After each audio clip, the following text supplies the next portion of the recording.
नाला सुपारा वसी विहार की जनता को यही लगता है कि अभी भी यहाँ पर बबिया के ही नगर सेवक हैं। जिस तरीके से जनता नाराज है, उसके बाद क्या लगता है मनपा में बहुजन विकास आघाड़ी का परचम लहराएगा? हम तो जानते हैं कि हम पूर्व नगर सेवक हैं, लेकिन जनता को नहीं पता है ना कि इनका कार्यकाल 5.5 साल पहले ही खत्म हो चुका है। जो 35 साल का राज जो खत्म हो चुका है, वो पता नहीं जनता ने खत्म किया है कि ईवीएम ने खत्म किया है। तो क्या लगता है ये जो ईवीएम है, ये अपना खेला मनपा चुनाव में नहीं रचेगा? ऐसे में भारतीय जनता पार्टी कहीं न कहीं उत्तर भारतीयों के वोट से ही जीत कर आती है। चुनाव का टाइम आ गया है तो फिर उत्तर भारतीयों को लुभाने के लिए लोग आ जाएंगे। संतोष भवन की जनता है, वो जनता कम, परिवार मेरी ज्यादा है। नमस्कार दोस्तों, मैं हूं शिवानी दुबे और आप देख रहे हैं मिरर ऑफ ट्रूथ। वसी विरार नाला सुपारा में चुनावी महासंग्राम के बीच प्रभाग नंबर 18 और इलाके का नाम है संतोष भवन। यहाँ से बहुजन विकास आघाड़ी की पूर्व नगर सेविका रह चुकी सरिता दुबे जी हमारे साथ मौजूद हैं। इनसे बातचीत करेंगे कुछ विशेष मुद्दों पर और जानेंगे कि आने वाले महानगर पालिका चुनाव को लेकर इनकी क्या कुछ रणनीति है। मैम नमस्कार।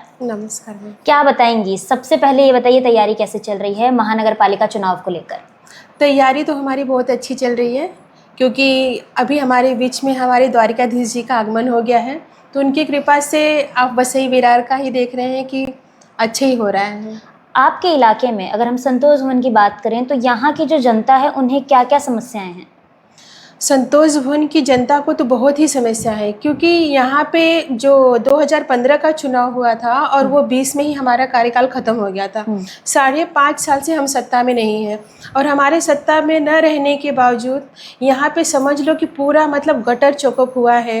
गटर चौकअप होने की वजह से कि पूरा रास्ता रोड ख़राब हुआ है, रोड रास्ता ख़राब हुआ है, और उनकी वजह से समझ लो कि पूरा हर जगह आपको दिखेगा कि आप कहीं भी आ जाएंगे ना तो रास्ता आपको हर जगह खराब ही खराब दिखेगा। तो मतलब रास्ते, गटर, ये सारी समस्या अभी बनी हुई है? हाँ, रास्ते, गटर, कचरे की समस्या, ये सब अभी तक बनी हुई है।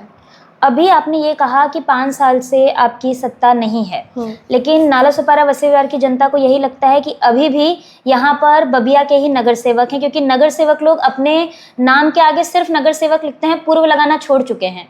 तो ऐसे में जनता को उम्मीद तो बहुजन विकास आघाड़ी से ही है, तो उस पर क्या कहेंगी? नहीं, जनता को लगता है क्योंकि आज भी हम ही जनता के बीच में है ना। भले ही दूसरे पक्ष के सांसद जीत के आए हो, विधायक जीत के आए हो, लेकिन कभी कोई जनता के बीच में आया नहीं है। चुनाव के टाइम पे आएंगे और लुभावना देंगे, फिर उसके बाद वो उनका कीमती मत लेके चले जाएंगे, और उसके बाद जनता से फेस टू फेस हमें होना पड़ता है। तो हम तो जानते हैं कि हम पूर्व नगर सेवक हैं, लेकिन जनता को नहीं पता है ना कि इनका कार्यकाल 5.5 साल पहले ही खत्म हो चुका है। तो उस हिसाब से हम उनका काम करते हैं। अभी क्या लगता है, जिस तरीके से 35 साल का साम्राज्य यहाँ की जनता ने खत्म कर दिया और विधानसभा में परिवर्तन को चुना, तो ऐसे में अब जिस तरीके से जनता नाराज है, उसके बाद क्या लगता है मनपा में बहुजन विकास आघाड़ी का परचम लहराएगा? मैं यही कहूँगी कि जो 35 साल का राज जो बोल रही है आपकी खत्म हो चुका है, वो पता नहीं जनता ने खत्म किया है कि ईवीएम ने खत्म किया है। अच्छा। क्योंकि अभी बड़े बड़े जो देख रहे हैं कि मैं भी यूपी से हूँ और हर जगह का रिपोर्ट मैं भी देख रही हूँ, चाहे वो इलाहाबाद हो, चाहे बनारस हो, चाहे यूपी हो, चाहे वो महाराष्ट्र हो, चाहे वो नाला सुपारा हो, लेकिन कहीं न कहीं ईवीएम का खेल तो खेला जा रहा है। तो वही चीज़ लेके हमारे तीनों आमदार के साथ भी कुछ न कुछ तो खेला किया गया है, क्योंकि इस टाइम जो सरकार है ना, वो अपने आप को थोड़ा मतलब कि काम तो कम कर रही है, लेकिन जब चुनाव का टाइम आएगा ना तो उनकी रणनीति होती है कि बस करो, मतलब जनता को लुभाने के लिए कैसे अपने तरफ खींचे, उनका पूरा उनको मालूम है।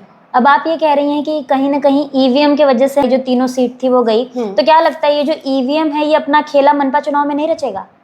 अभी देखो, मनपा चुनाव तो जहाँ तक मुझे लगता है कि 15 और 20 हजार का ही वोटिंग का ही रहता है, और जो विधानसभा हुआ, सांसद हुआ, उसमें तो जानते हैं कि आप कितना वोटों का रहता है, तो उसमें वो कर सकते हैं, लेकिन इसमें तो मुझे लगता है मुश्किल है करना उनका।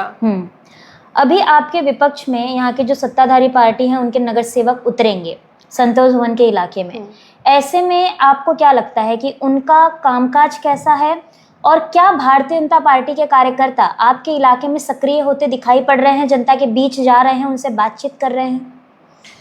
मैं यही कहूँगी कि 10.5 साल मैंने काम किया है, और जो यहाँ संतोष भवन की जनता है, वो जनता कम, परिवार मेरी ज़्यादा है, क्योंकि यहीं पे मेरा घर है, मेरा ऑफिस है, हम लोग उन्हीं के बीच में रहते हैं। लेकिन जो भारतीय जनता पार्टी के जो घूम रहे हैं, वो बस लोगों को गुमराह करने की कोशिश कर रहे हैं। वो एक एक लुभावना दे रहे हैं कि जो काम उनके सांसद और जो विधायक उनके अधूरे छोड़े हैं, वही चीज उनको बोल रहे हैं कि ये चीज हम जीत के आएंगे तो ये करके देंगे। तो उनका एक तो सांसद ही गया, यही बोल के विधायक ही गया, वही चीज सपना वो नगर सेवकी में भी दिखा रहे हैं। उनका सेम मैनिफेस्टो चल रहा है, वही चल रहा है मैनिफेस्टो। अगर जनता आपको चुन के देती है तो आप बतौर नगर सेवक यहाँ की जनता के लिए क्या कुछ करेंगी? क्योंकि जनता को नल गटर रास्ता से ज्यादा चाहिए।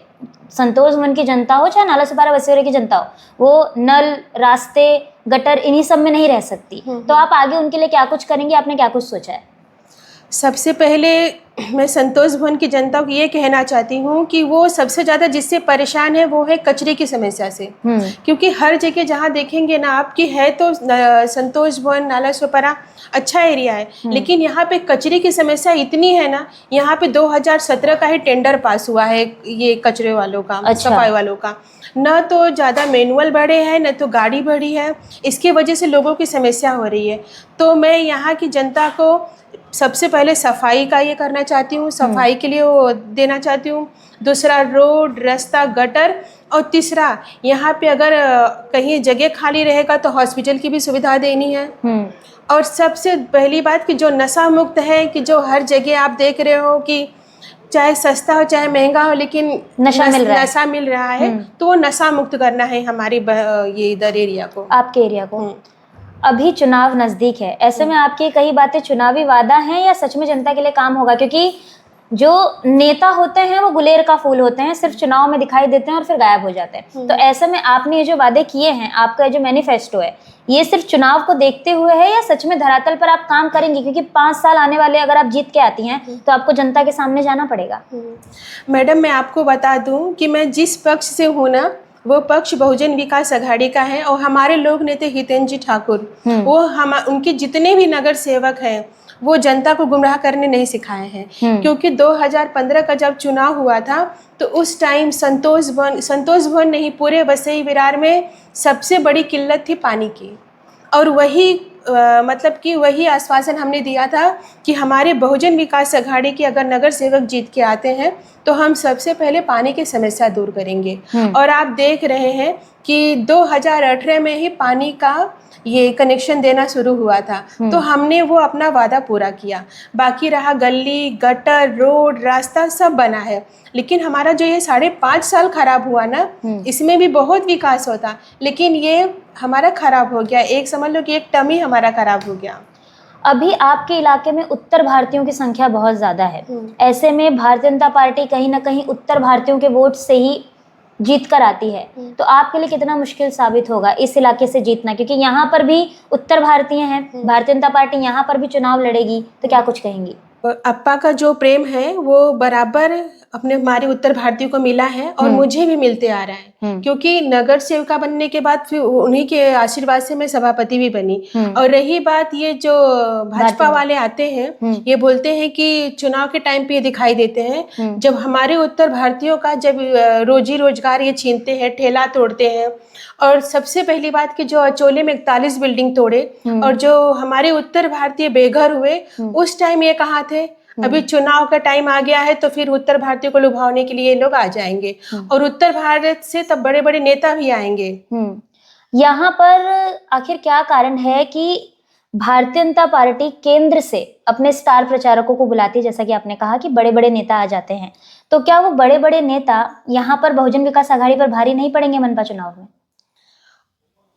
हमारे अप्पा जो लोग नेता हितेंद्र ठाकुर हैं, उनको हमारे एक ही नेता हैं और वो हमारे नेता शेर हैं। और इनको पता है कि वो शेर का मुकाबला यहाँ के नेता तो कर नहीं पाएंगे, इसके लिए यूपी से नेता उतारते हैं कि यूपी के लोगों को लुभावना दे।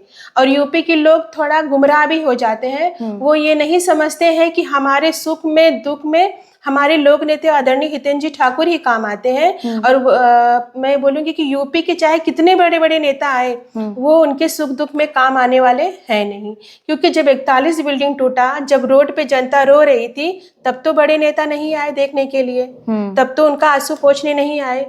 अब जब ठेला टूटा है, जब यूपी वालों का रोजगार ये लोग छीने हैं, तब तो नहीं आए, तो बड़े बड़े नेता नहीं आए। अब क्यों चुनाव के टाइम पे आते हैं?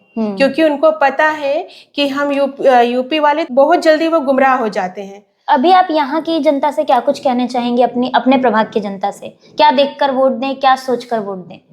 मैं अपनी प्रभाग की जनता को ही नहीं, मैं जितने भी यूपी वाले हैं उनको बोलना चाहती हूँ कि हम जो भी सेफ हैं बहुजन विकास आघाड़ी के छत्र छाया में, अपने लोक नेता हितेंद्र ठाकुर के छत्र छाया में, वो हम दूसरे पक्ष में सेफ नहीं रह सकते। क्योंकि अभी जो बिहार में चुनाव हुआ है वहाँ पे बीजेपी की सरकार आई और उन्होंने लोगों को कैसे लुभाना दिया है वो किसी से छुपा नहीं है। पहले वो लोगों को लालच देंगे, फिर उसके बाद उनका कीमती मत लेंगे और मत लेने के बाद उनको बेघर करके रोड पे रोता हुआ छोड़ देंगे। उसके बाद कोई आंसू पोंछने भी नहीं आता है कि ये बेचारे रो रहे हैं तो कम से कम इनका खाने के लिए पूछूं, इनका आंसू पूछूं, तब कोई देखने नहीं आएगा।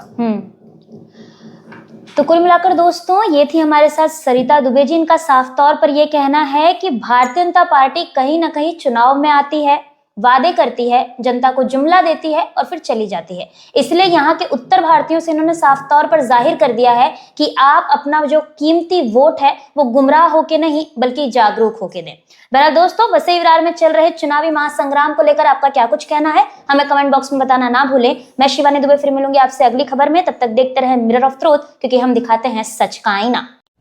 ऐसी ही और खबरें देखने के लिए बने रहे हमारे साथ और सब्सक्राइब करें मिरर ऑफ ट्रूथ। वीडियो पसंद आने पर लाइक, कमेंट, शेयर जरूर करें।